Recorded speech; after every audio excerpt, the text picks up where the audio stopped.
Ujambo na karibu katika taarifa zetu za habari za mchana wa leo tarehe 10 mwezi wa 5 mwaka wa 2026. Ndugu mpendwa msikilizaji na mtazamaji, kama ni mara yako ya kwanza kufuatilia habari kupitia Congo Post News, hakikisha una subscribe, una like, una comment, pia una share na mswali ngine banasema unajiabone na comment vile vile una partage. Basi tunakaribisha katika taarifa yetu ya habari za mchana wa leo ambapo tukuletea matukio mbalimbali kutoka mashariki mwa nchi ya Jamhuri ya Kidemokrasia ya Kongo, hususan vita vinavyoendelea kati ya waasi wa M23 wanaoungwa mkono na nchi ya Rwanda wakipambana na jeshi la serikali wanaoungwa mkono na wanamgambo wa Wazalendo.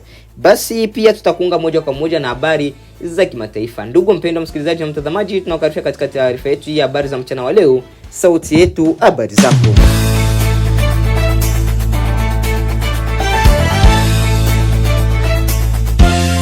Hali ya taharuki imeendelea kutawala katika maeneo ya Minembwe kwenye milima ya juu za jimbo la Kivu Kusini, mashariki mwa nchi ya Jamhuri ya Kidemokrasia ya Kongo baada ya mashambulizi mapya ya ndege zisizo na rubani maarufu kama drone kuripotiwa katika baadhi ya vijiji vinavyokalia maelfu ya wakimbizi wa ndani waliokimbia mapigano ya vita.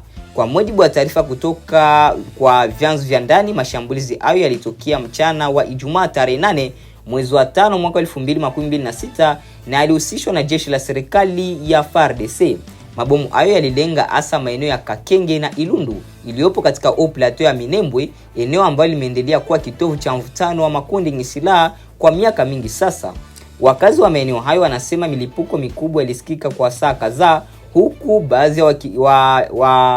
baadhi ya mashambulizi yakiendelea kusikika hata usiku kucha hadi asubuhi ya Jumamosi. Hali hiyo ilisababisha hofu kubwa kwa wananchi, hasa familia zilizokuwa zimekimbia mapigano katika maeneo mengine kutafuta hifadhi katika vijiji hivyo. Mashahidi waliozungumza na vyombo vya habari vya ndani wanasema watu wengi walilazimika kukimbia porini usiku wa manane wakihofia usalama wao baada ya kuona ndege zikizunguka angani na kusikia milipuko ya mabomu karibu na makazi yao. Baadhi ya wakazi walieleza kuwa watoto na wanawake walionekana wakilia, huku wengine wakibeba mizigo yao wakikimbia bila kujua pa kuelekea. Hadi sasa bado hakuna taarifa rasmi iliyotolewa kuhusu idadi kamili ya waliouawa au kujeruhiwa, lakini kutokana na mashambulizi hayo. Hata hivyo, vyanzo vya ndani vinaeleza kuwa kuna uharibifu mkubwa wa mali pamoja na ongezeko la watu wanaokimbia makazi yao kutokana na hofu ya mashambulizi zaidi. Eneo la Minembwe limekuwa kwa muda mrefu likikumbwa na mapigano ya kijamii na mapigano ya makundi yenye silaha, hali ambayo imesababisha maelfu ya watu kuhama makazi yao. Mashirika ya kibinadamu yanaendelea kueleza wasiwasi kuhusu hali ya maisha ya wakazi wa eneo hilo, hasa kutokana na uhaba wa chakula, dawa na huduma muhimu za kibinadamu. Wachambuzi wa masuala ya usalama wanaeleza kuwa matumizi ya drone katika operations za kijeshi yanaendelea kuongezeka mashariki mwa nchi ya Jamhuri ya Kidemokrasia ya Kongo, hasa katika maeneo ambayo ni vigumu kufikiwa na vikosi vya ardhi. Hata hivyo, mashirika ya kutetea haki za kibinadamu yanaonya kuwa mashambulizi ya aina hiyo yanapaswa kufanywa kwa umakini mkubwa ili kuepusha madhara kwa raia wasio na hatia. Kwa sasa hali katika vijiji vya Kakenge na Ilundu vinaelezwa kuwa bado ni ya wasiwasi mkubwa. Wananchi wengi wanaendelea kuyakimbia makazi yao, huku baadhi yao wakisaka maeneo salama zaidi. Viongozi wa kijamii pamoja na mashirika ya kiraia wameiomba serikali ya Kongo pamoja na wadau wa kimataifa kuongeza juhudi za kulinda raia na kutafuta suluhisho la kudumu ya migogoro yanayoendelea katika eneo hilo. Wakati huo wakazi wa Minembwe wanaendelea kuishi katika hofu, huku wakisubiri kuona kama hali ya usalama itarejea au kama mashambulizi zaidi yataendelea katika siku zijazo.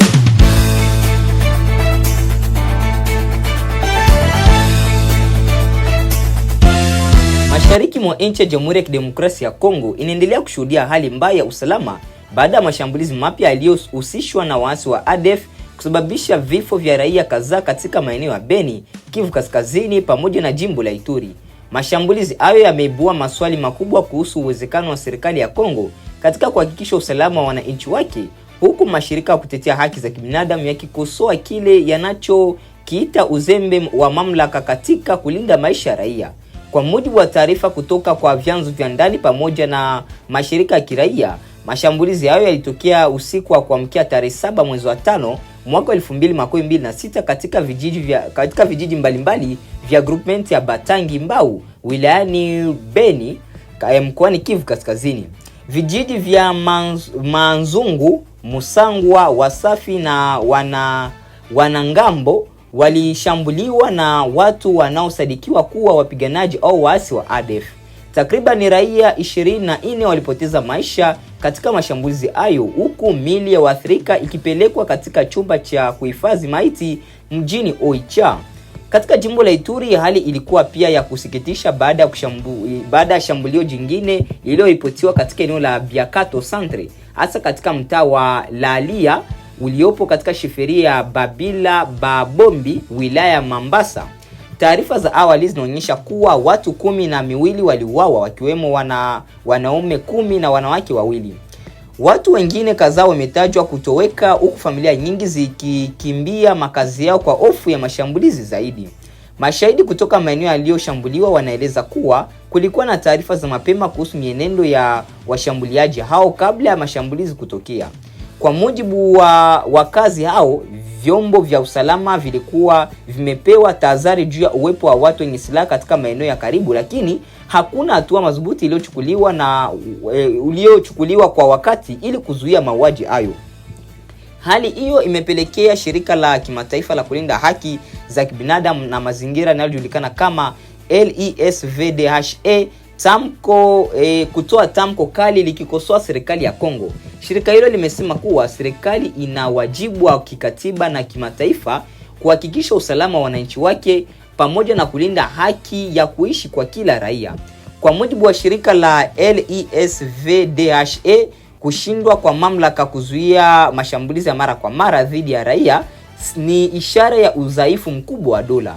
Shirika hilo linaeleza kuwa jukumu kuu la serikali yoyote ni kuhakikisha usalama wa watu na mali zao, na kwamba kushindwa kutekeleza wajibu wao kunaweza kuonekana kama kuvunjika kwa mkataba wa kijamii kati ya dola na wananchi wake. Shirika hilo limeonyesha masikitiko yake kutokana na kile ilichokiita kupotea kwa kipaumbele kwa viongozi wa mataifa. LESVDHA inasema wakati wananchi wa mashariki mwa nchi ya Jamhuri ya Kidemokrasia ya Kongo wanaendelea kuuawa na kuishi kwa hofu, viongozi wengi wanaonekana wakijikita zaidi katika mjadala wa kisiasa inayohusiana na uwezekano wa marekebisho ya katiba kuliko kutafuta suluhisho la haraka la usalama. Katika taarifa yake, shirika hilo limeoji ikiwa hali hiyo ni matokeo ya udhaifu wa miundo wa serikali au kama kuna aina fulani ya uzembe unaoruhusu uhalifu huo uendelee. LESVDHA imetoa wito kwa serikali ya Felix Antoine Tshisekedi kuchukua hatua za haraka, kuwajibisha wahusika na kuimarisha ulinzi wa wananchi, hasa katika maeneo ambayo yameendelea kushuhudia mashambulizi ya mara kwa mara. Wakati huo huo, wakazi wa Beni na Ituri wanaendelea kuishi katika mazingira ya hofu na sintofahamu. Mashirika ya kibinadamu yanaonya kuwa endapo hali ya usalama haitaimarishwa haraka, kuna hatari ya kuongezeka kwa idadi ya watu wanaokimbia makazi yao pamoja na kuzorota zaidi kwa hali ya kibinadamu katika ukanda huo la mashariki mwa nchi ya Jamhuri ya Kidemokrasia ya Kongo.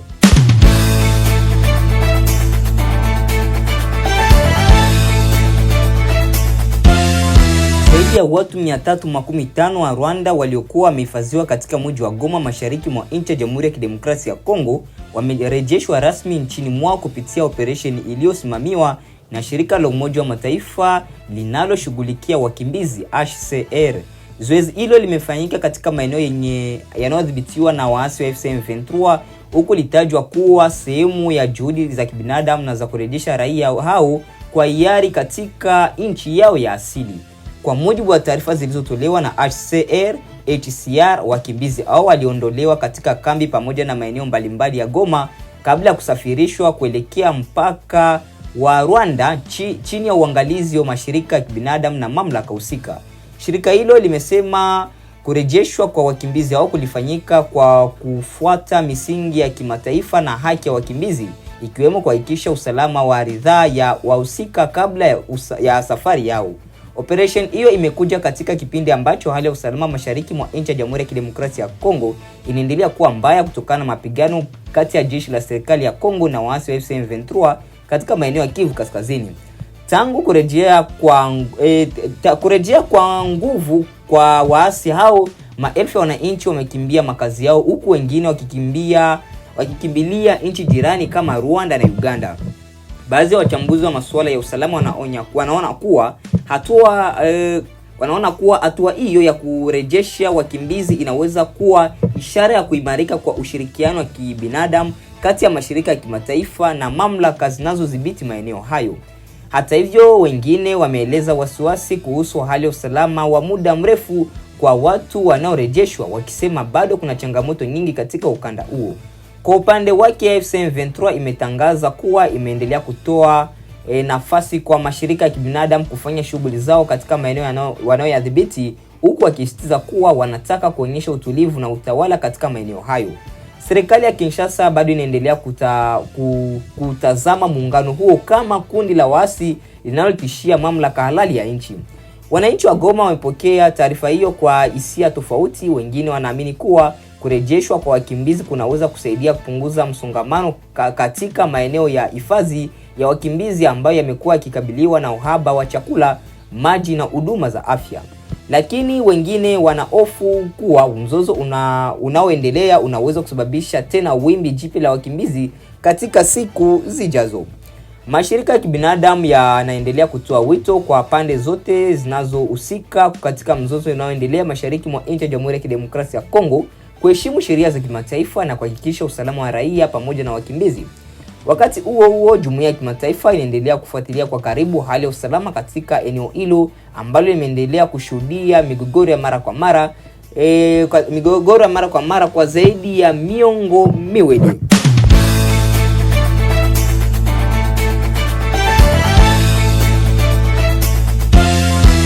Nchi ya Jamhuri ya Kidemokrasia ya Kongo, hali ya matukio mbalimbali yanaendelea sehemu mbalimbali: Kivu Kaskazini, Ituri, Kivu Kusini, hali ya vita. Basi tunakomba kufuata video hii kwa makini. Karibu.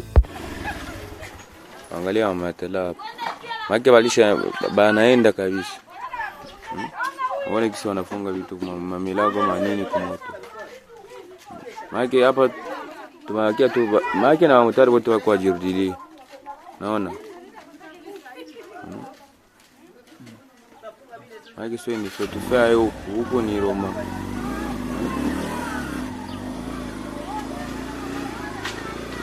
Ara papa. Mamadari wanajua. Papa bote bashanza hama juu ile masasi. Sio tufanye hayo. Hauko nasikia. Donc boy bana kuwaka na position kashaka mkilima moya pale, mkilima moya Mukangala. Ile kilima Mukangala banaangalia kashaka, banaangalia Mwenga distance na banaangalia Kalambi Kiongo. Na biko naangalia Ngenga Mubonde. Ndio kwenye position mwana kuwa pale. Pale kasika centre mwele kilima Mukangala. Mwele kurubire pale, mwele mtone wanatoshaka mchanga. Mwele kilima biko na position nyingine pale. Yenye iko naangalia centre Mubonde. Njia ya Kigogo biko na position pale Kalangiro. Wanataka ku Kalemba plutôt. Biko na position pale Kalemba. Kwa chef de localité Mukonyonyo.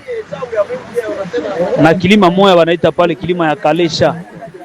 Ile kilima Kalesha iko naangalia nao tere ya ndani ya Kabumbu ya pale kasika Kidasa iko naangalia chini.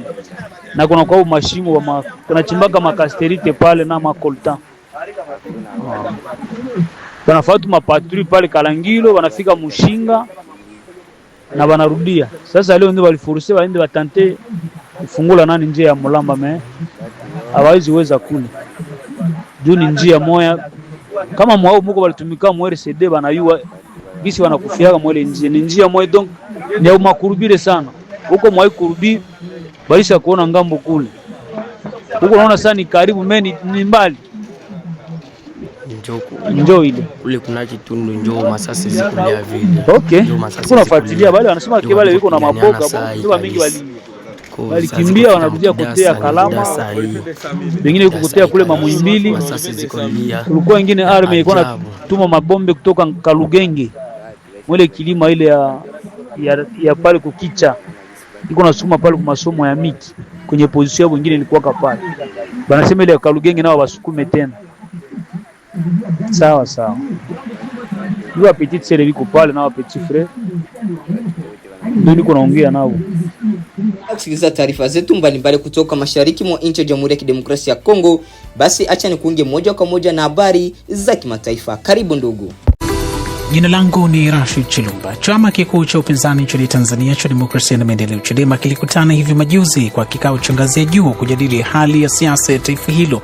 Kikao hicho kilitoka na maazimio kadhaa ikiwemo kuhusu ripoti ya tume ya uchunguzi wa maandamano na vurumai ya wakati na baada ya uchaguzi wa mwaka jana na hata kuhusu mchakato wa katiba mpya. Kwenye kinaga ubaga leo nimemwalika John Mnyika, katibu mkuu wa Chadema. Ni kwa kiwango gani maazimio ya chama hicho yanaakisi uhalisia na yeye anaamini yanatekelezeka? John Mnyika, katibu mkuu wa chama cha Demokrasia na Maendeleo Chadema nchini Tanzania, karibu sana kwenye kinagaubaga. Shukrani sana ndugu mtangazaji, asante sana. Hivi majuzi mlimaliza mikutano ya ngazi ya juu, tunaweza kusema ya chama chenu, na mmetoka na maazimio. Mojawapo ni mmetoa mwito wa kuundwa tume mpya ya ndani na nje kuchunguza matukio yaliyojitokeza wakati na baada ya uchaguzi wa mwaka jana nchini Tanzania. Tafsiri yake ni nini bwana Mnyika, kwamba hamkubaliani na ripoti iliyotolewa hivi karibuni iliyoundwa na Rais wa Tanzania ambayo imetoa pamoja na mambo mengine mapendekezo chungu nzima kuhusiana na matukio yale?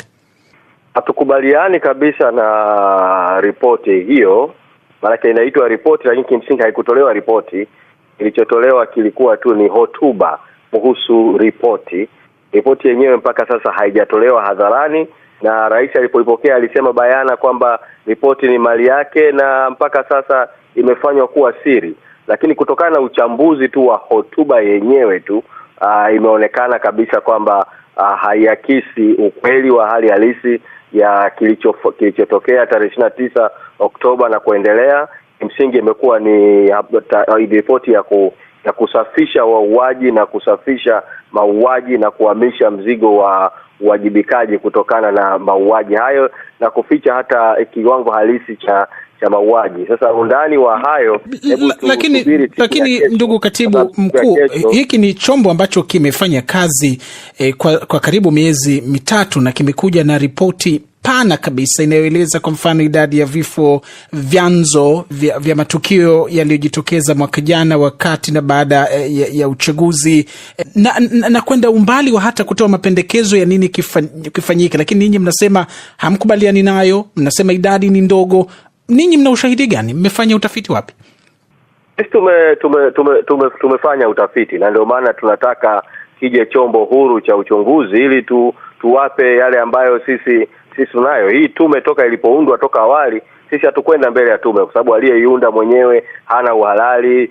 Sheria iliyotumika kuiunda inaifanya kuwa ni chombo cha rais na sio chombo cha umma, na hii imedhihirika sasa hivi baada ya ripoti kuwasilishwa. Rais amekataa kabisa kuiweka hadharani. Sasa nisingependa katika hatua ya leo kuingia kiundani kuhusu uchambuzi wa ripoti, kwa sababu chama kitazungumza na umma kueleza uchambuzi kwa kina uliofanywa na kamati kuu ya chama. Pengine mengine uniulize baada ya kuwa kesho tumefanya uchambuzi. Leo pengine tuzungumze zaidi kuhusu maazimio ambayo tayari tulishayatoa kwa umma kwa awamu ya kwanza kuhusiana na mambo ambayo kikao cha kamati kuu ya chama cha 28 na 29 Aprili 2026 kiliamua. Miongoni mwa mapendekezo mengine mliokuja nayo, maazimio naweza kusema, ni uamuzi wa kurudi rasmi katika kile mlichokiita siasa za majukwani, na mmetangaza mtaanza kampeni ya nchi nzima itakayokwenda na kauli mbiu ya katiba mpya, na Tundu Lissu, mwenyekiti wenu ambaye yuko gerezani kwa zaidi ya mwaka mmoja, achiwe huru. Hamuoni kwamba uamuzi wa kuunganisha dai la katiba mpya na kampeni ya kuachiwa huru Tundu Lissu inahatarisha mshikamano wa kitaifa, kwa sababu itaonekana ni kama ni kufungamanisha shinikizo la kisiasa kwa ajili ya mtu binafsi badala ya hitaji la kitaifa la katiba mpya? Kuyafungamanisha haya mawili inatuma tu ujumbe kwa watawala na wadau wote wa kidemokrasia na umma kwamba haya mambo yote mawili tunayahitaji kwa sasa kwa haraka. Tunahitaji mwenyekiti Tundu Lissu aweze kuachiwa huru. Sababu ya kukamatwa kwake hakukuwa masuala ya ndani ya Chadema. Sababu ya kukamatwa kwake ni kampeni ambayo Chadema iliendesha ya no reforms no election, kampeni ambayo ilitaka mabadiliko na marekebisho ya kikatiba kuwezesha chaguzi huru na haki kabla ya uchaguzi wenyewe kufanyika, jambo ambalo lingegusa swala la katiba. Kwa hiyo kukamatwa kwa Tundu Lissu kuna uhusiano moja kwa moja na ajenda ya mabadiliko ya katiba, moja kwa moja na ajenda ya marekebisho ya katiba, na ndio maana tunaanza na operation katiba mpya free Tundu Lissu kama operation ya kwanza kabisa ambayo tunaanza nayo. Baadhi ya maazimio, bwana ndugu Mnyika, yanatoa ishara pengine hayatekelezeki. Nitakunukuu ulipozungumza na waandishi wa habari kuhusu maazimio hayo, ulisema Chadema mmeamua kuunda kamati, mnasema kamati itaandaa mswada wa sheria, na kunukuu, kwa niaba ya wananchi, mswada huo utaelekeza namna ya kukwamua mchakato wa katiba, kuendeleza na kukamilisha mchakato huo. Hili mnalitekeleza vipi na hamna mwakilishi hata mmoja kwenye bunge la Tanzania ambalo ndio chombo cha kutunga sheria? Kwanza ieleweke kwamba watawala haramu au dhalimu kwa upande wao wametoa mapendekezo ya namna ya kukwamua mchakato wa katiba. Tume hiyo ambayo sisi tunaiona ni batili imesema mchakato wa katiba utakwamuliwa kwa haraka, lakini wakasema ikamilike mwaka 2028, na wamesema kwamba itaundwa kamati ya wataalamu. Rais ambaye sisi hatumtambui alipokuja kujibu kuhusu hiyo ripoti ya tume, yeye akasema kwamba ataunda tume ya maridhiano ya katiba, lakini hata iunda sasa, atasubiri kwanza tume ya uchunguzi wa jinai kufanya kazi, alafu baadaye akasema itaundwa tena tume nyingine ya maridhiano, alafu baada ya hiyo tume ya maridhiano ndio kutakuja kuundwa tume nyingine ya katiba. Pia jambo ambalo halikubaliki, kwa sababu hata tume yenyewe pamoja na udhaifu wa ripoti yake kwenye vyanzo vya wanavyoviita vyanzo vilivyosababisha ghasia za Oktoba 29, wametaja swala la kutokuwa na katiba mpya na kutokuwa na uchaguzi wa haki kama moja ya chanzo kikuu cha vurugu zilizojitokeza katika mazingira kama hayo. Sasa ili sisi kuinusuru taifa, tumesema tutawaongoza wananchi wa Tanzania kuja na mapendekezo kupitia muswada wa namna mchakato wa katiba unavyoweza kukwamuliwa, unavyoweza kuendelezwa na unavyoweza kukamilishwa.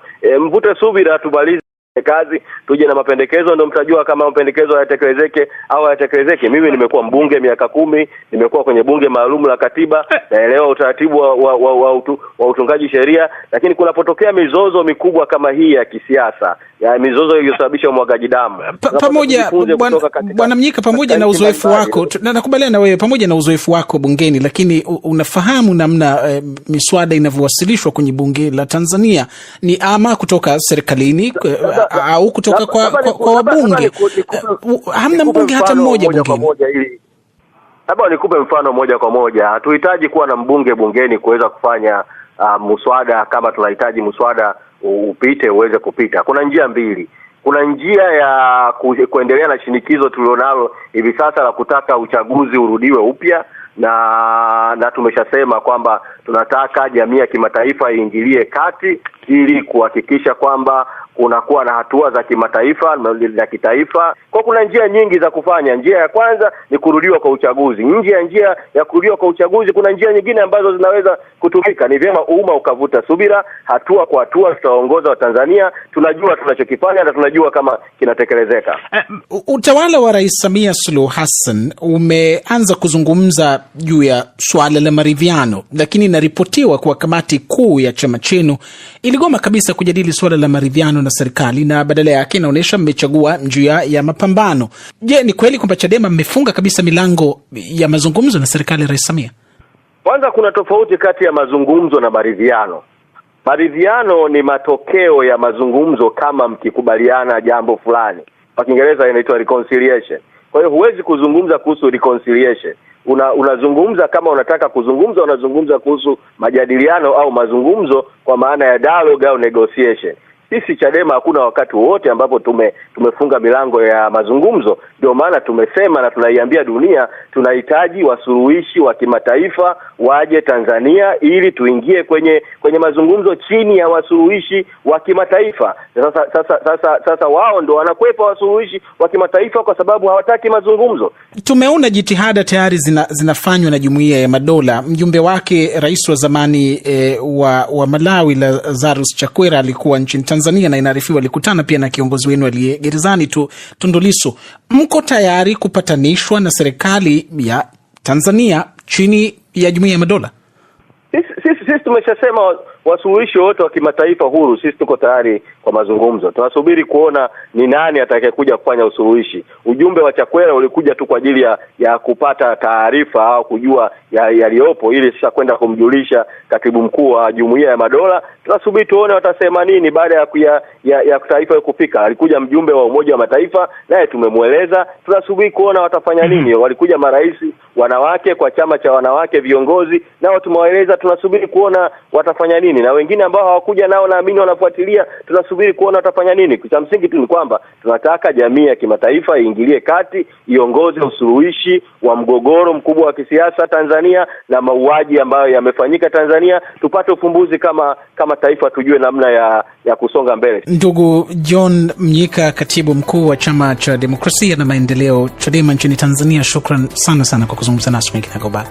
Na kushukuru sana mwandishi, na nawashukuru sana. Ni hapo ndipo tunapohitimisha matangazo yetu ya habari za siku ya leo tarehe 10 mwezi wa 5 mwaka 2026. Basi ndugu mpendwa msikilizaji na mtazamaji, acha tuendelee kutosha shukrani zetu za dhati kwa wote wanaoendelea kuchagua Kongo Post News kama kituo chao chema na bora cha matangazo. Nia na mazungumzo yetu yanahakikisha tunaletea habari sahihi za kuaminika tena kwa muda muafaka. Asante ndugu, tukutane katika taarifa zetu za habari za asubuhi ya kesho. Asante.